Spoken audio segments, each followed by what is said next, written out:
இந்த செய்தியை உங்களுக்காக வழங்குவது யூரோ குரூப் மலேசியா.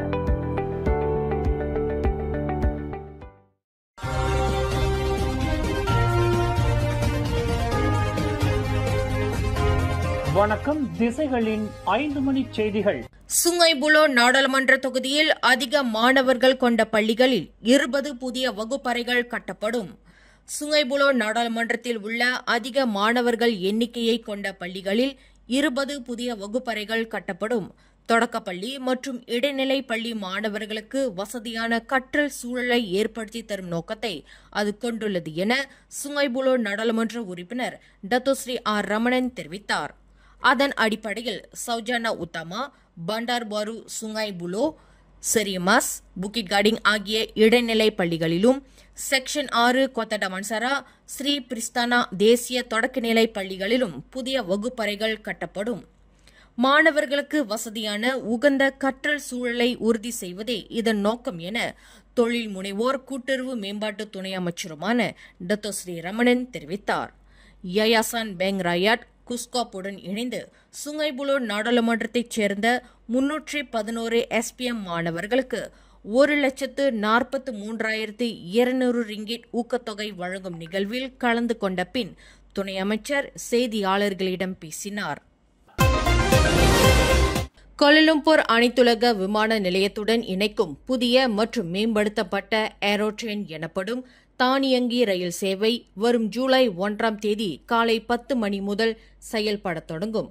அதன் பாதுகாப்பு அம்சங்கள் குறித்த சோதனை இறுதி கட்டத்தை நெருங்கிவிட்டதாகவும் விரைவில் நிறைவடையும் என்று போக்குவரத்து அமைச்சர் ஆந்தனி லாக் தெரிவித்தார்.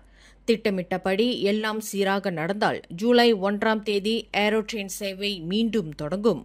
1998ஆம் ஆண்டு முதல் கேலாய்வின் உள் போக்குவரத்து கட்டமைப்பிற்கு முதுகெலும்பாக விளங்கிய இந்த ரயில் சேவை சில தொழில்நுட்ப கோளாறினால் 2023ஆம் ஆண்டு தற்காலிகமாக நிறுத்தப்பட்டதை அமைச்சர் சுட்டினார்.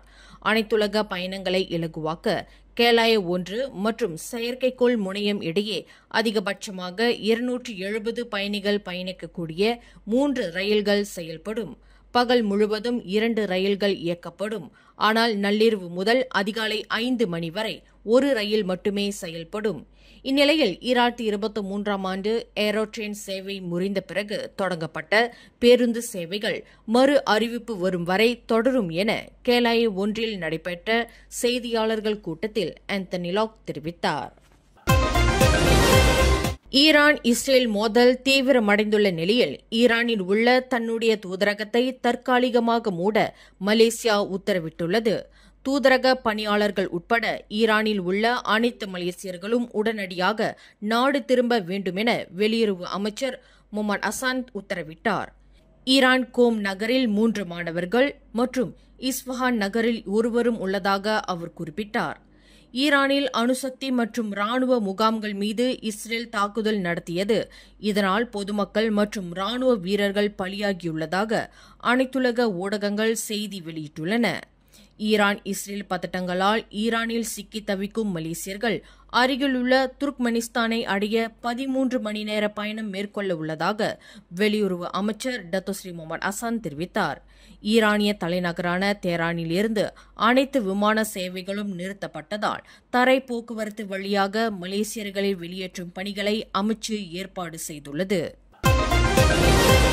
13வது மலேசிய திட்டத்தின் கீழ் கிழக்கு மேற்கு நெடுஞ்சாலையை முழுமையாக மறுசீரமைக்கும் முடிவை பரிசீலிக்குமாறு பேரா மந்திரி பசார் சரானி முகமது மத்திய அரசை வலியுறுத்தியுள்ளார். சேதமடைந்த சாலைகளை சரி செய்வதற்கு பதிலாக பொதுப்பணித்துறை மூலம் நெடுஞ்சாலையை சீரமைப்பது மற்றும் விரிவான மேம்படுத்தலை கருத்தில் கொள்ள வேண்டும் என்றார். நெடுஞ்சாலையின் கட்டமைப்பு மோசமாக உள்ளதால் அதனை சரி செய்யும் முறை போதுமானதாக இல்லை. மாறாக அதனை மறுசீரமைப்பதே சால சிறந்தது என சரானி முகமது கூறினார். ஜூன் 15 அன்று மஞ்சோங்கிற்கு பிரதமர் அன்வார் இப்ராஹிம் வருகை புரிந்தபோது இது தொடர்பாக பேசியதாக அவர் மேற்கோள் காட்டினார். மாநில அரசாங்கத்தின் தேவையை பிரதமர் அறிந்து கொண்டாலும் அதற்கான அதிக செலவினத்தை அவர் சுட்டிக்காட்டினார். எனினும் மாநில அரசு தனது நிலைப்பாட்டை தெளிவுபடுத்தியுள்ளது. இந்த திட்டம் ஒரு முக்கியமான தேவை என்பதால் வரவிருக்கும் 13வது மலேசிய திட்டத்தில் சேர்க்கப்படுவதை உறுதி செய்ய பணியாற்றி வருவதாக சரானி குறிப்பிட்டார். ஸ்லாங்கூர் பூச்சோங் கம்போங் லம்பா கிண்டாராவில் உள்ள ஜாலான் லம்பா கிண்டாராவில் அமைந்துள்ள ஒரு காகித தொழிற்சாலையில் தீ விபத்து ஏற்பட்டது.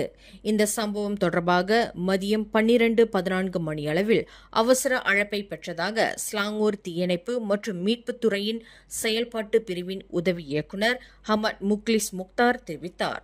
தீ பரவியதில் தொழிற்சாலை 80 விழுக்காடு தீக்கிரையானது. நல்வாய்ப்பாக உயிருடர் சேதம் எதுவும் ஏற்படவில்லை என ஹமத் முக்லிஸ் தெரிவித்தார். சுபாங் ஜயா, ஸ்ரீகம்பாங்கான், ஜாலான் பஞ்சாலா தீயணைப்பு மீட்பு படை உதவியுடன் தீயை முற்றாக கட்டுப்படுத்தும் நடவடிக்கை மேற்கொள்ளப்படுகிறது. இவ்வாண்டு ஜனவரி முதல் மலாக்கா, கோலாலம்பூர், ஸ்லாங்கூரில் வீடு புகுந்து கொள்ளையடித்த 7 வழக்குகளில் தொடர்புடையதாக சந்தேகிக்கப்படும் ஒரு ஜோடியை போலீசார் கைது செய்தனர். 24 மற்றும் 31 வயதுடைய அவ்விருவரும் இம்மாதம் ஜூன் 4ஆம் தேதி பேரா கோலகுராவில் கைது செய்யப்பட்டதாக மலாக்கா தங்கா மாவட்ட போலீஸ் படை தலைவர் கிறிஸ்டபர் பட்டேட் தெரிவித்தார்.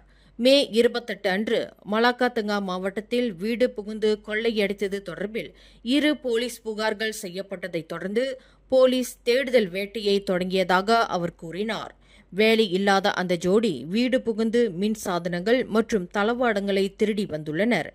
வீடு புகுந்த குற்றத்திற்காக தண்டனை சட்டத்தின் பிரிவு 457 மற்றும் கொள்ளைக்கான தண்டனை சட்டத்தின் பிரிவு 392 கீழ் இந்த வழக்கு விசாரிக்கப்பட்டு வருகிறது.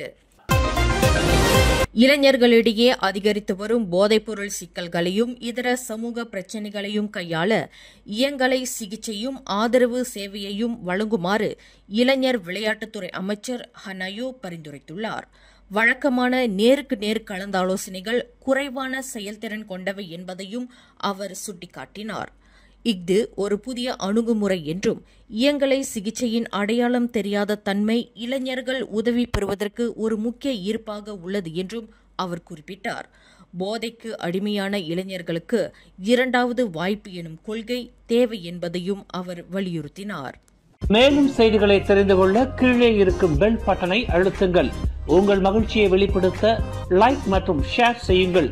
தொடர்ந்து திசைகளோடு இணைந்திருக்க சப்ஸ்கிரைப் செய்யுங்கள்.